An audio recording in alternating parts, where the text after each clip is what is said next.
Hello, wonderful learners. Welcome to another exciting time with Champions Land Academy located at 313 Road, Federal Housing, Kubwa, Abuja. Virtual learning is ongoing and I don't want you to miss out. Send mail to championslandacademy@gmail.com to register for our online class today. You can also call the number displayed on your screen for more details. There's a story reading time with Mrs. Okpeyemi. And today we're going to be reading another exciting story filled with intrigues and suspense. The title of the story, as displayed on your screen, is Hide and Seek, written by T. Albert. Come along with me as we enjoy the adventure. James, his sister Sally, and Mark, their BFF, best friend forever, were bored. They had played all day, but now that it was dark and difficult to see, they had nothing to do. They couldn't play soccer because they couldn't see the ball. They didn't want to go inside and play a game because it was a beautiful springtime night and they liked being outside, especially after having to play inside all winter long. They just didn't know what to do, and it was a little too early for them to go home. "I guess I'll just go home," Mark said in a sad voice. "Oh, come on," replied James. "We still have time for another game of something." Then Sally said, "I have an idea. Let's play hide and seek." "I was just going to say that," James said. "Yeah, I'll bet," replied his sister. "You always say you were thinking of whatever I think of," she snapped. "Do not," James said in a loud voice. "Do too," yelled Sally. Mark just looked down at the ground and shook his head from side to side. "They are at it again," he mumbled to himself. Then he yelled, "Okay, let's play hide and seek. I'll be the seeker." He turned, faced a big tree, closed his eyes, and started counting out loud. 100, 99, 98, 97.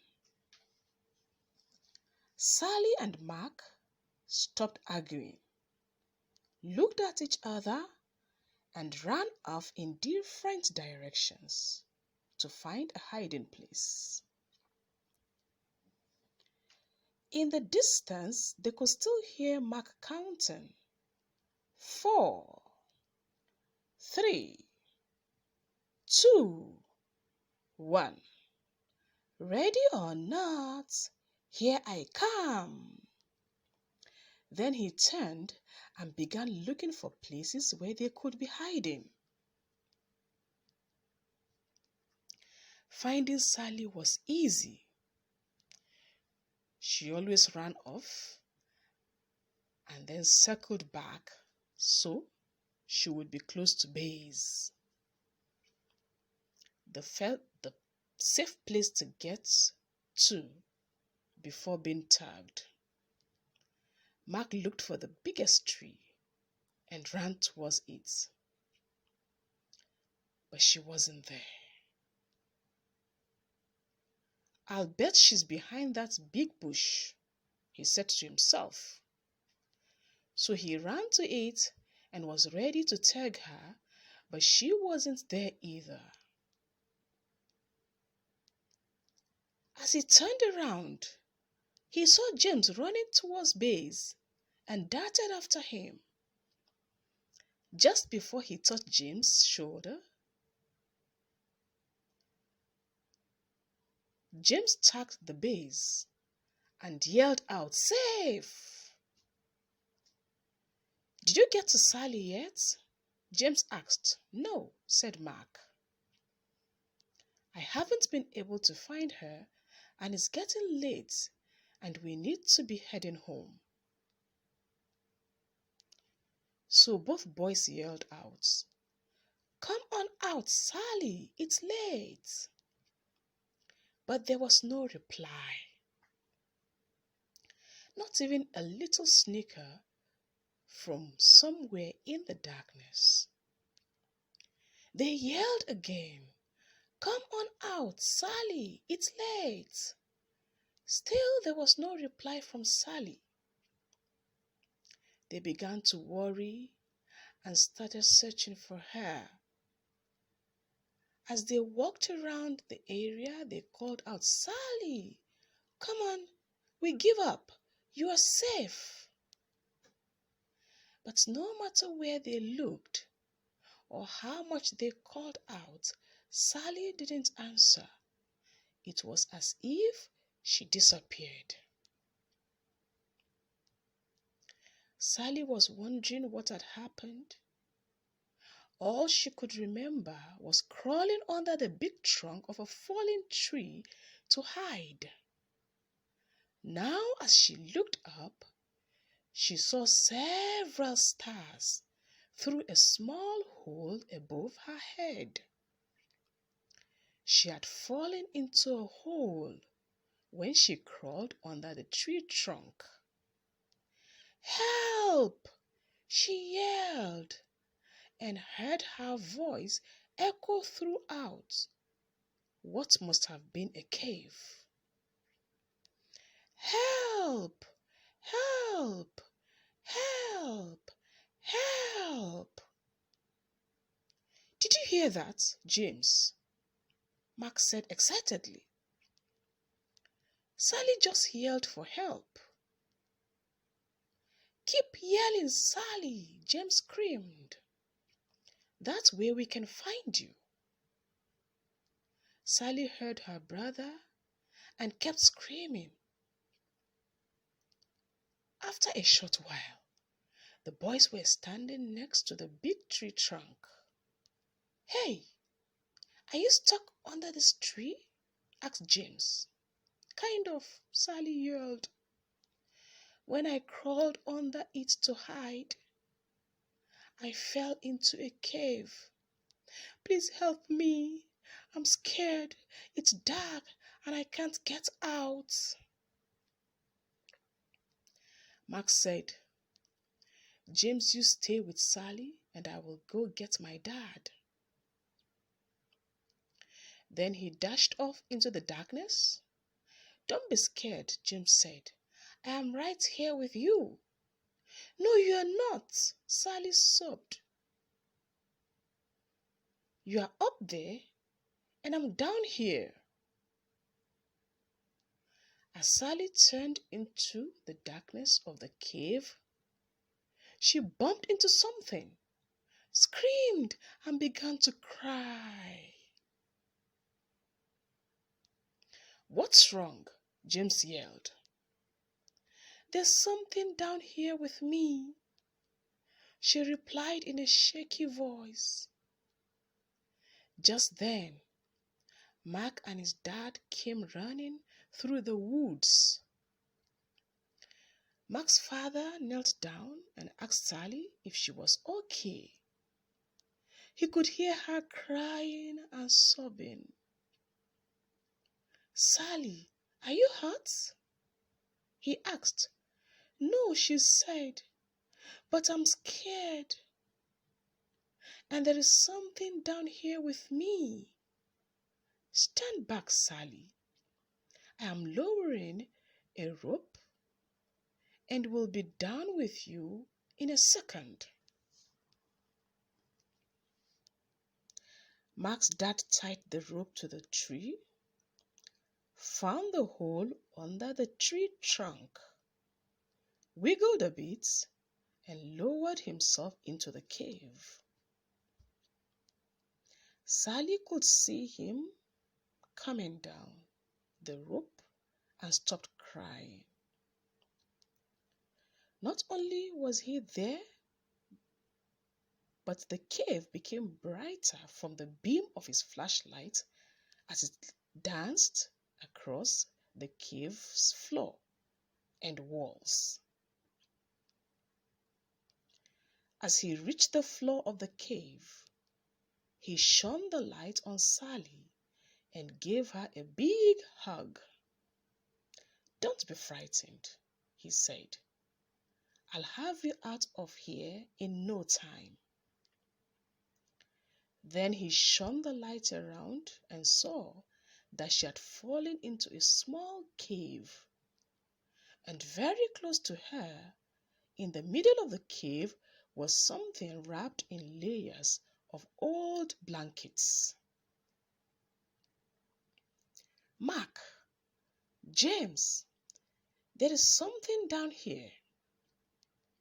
I am going to tie it to the rope, and I want you to pull it out."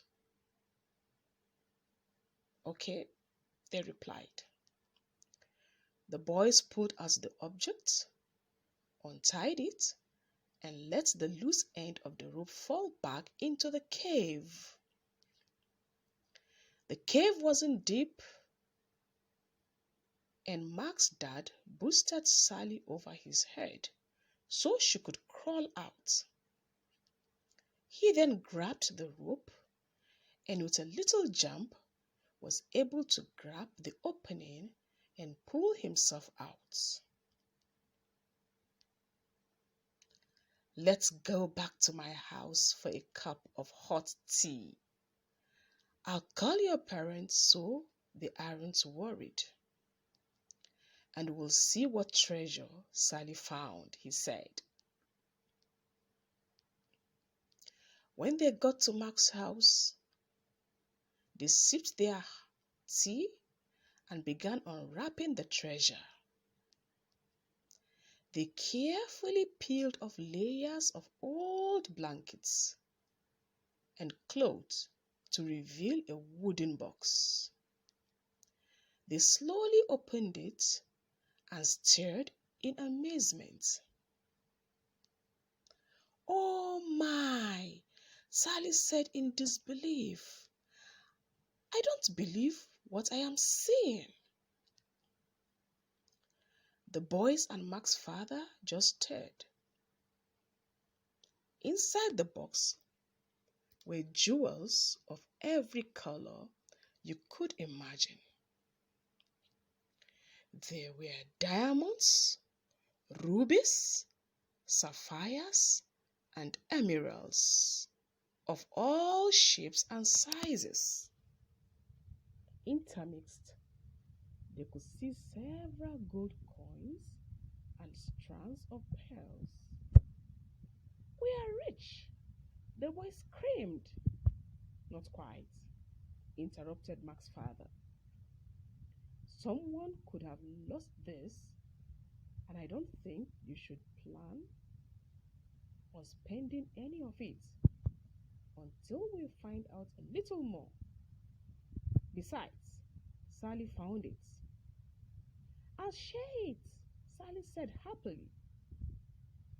"That's nice, Sally," replied Mac's dad. "But the right thing to do is contact the authorities." The next day, the four of them and Sally's mother drove to the police station, explained what had happened, and gave the treasure to the police to hold while they conducted their investigation. They left the police station sadly, and even the double-dipped ice cream cones Mark's father bought for them didn't make them smile. They drove back in silence. Several weeks passed with no word from the police. Then one evening, Mark's father called James, Sally, and their parents. "The police just called, and I think you should come over right now," he said. "I'm afraid there is some bad news about the treasure. The police are on their way and will explain everything when you get here." Sally and James didn't say much during the ride to Mark's house. Sally thought that since it was bad news, the treasure belonged to someone else, even though they probably lost it. "Whatever happened to finders keepers?" she mumbled. "What did you say, Sally?" her mother asked. "Oh, nothing," Sally replied. Then she let out a long, sad sigh that echoed through the car. When they arrived at Mark's house, the police were there with the treasure box as Sally entered. The captain introduced himself and said, "Sally, this is yours. Your parents need to sign some papers, but the box and its contents are yours." Sally, Mark, and James shrieked with joy and danced around the room. Then Sally said, "What is the bad news?" The captain smiled and said, "The treasure is worth more money than you can imagine. And with your newfound wealth comes great responsibility." Sally didn't quite understand what the captain was talking about, and right now it really didn't matter.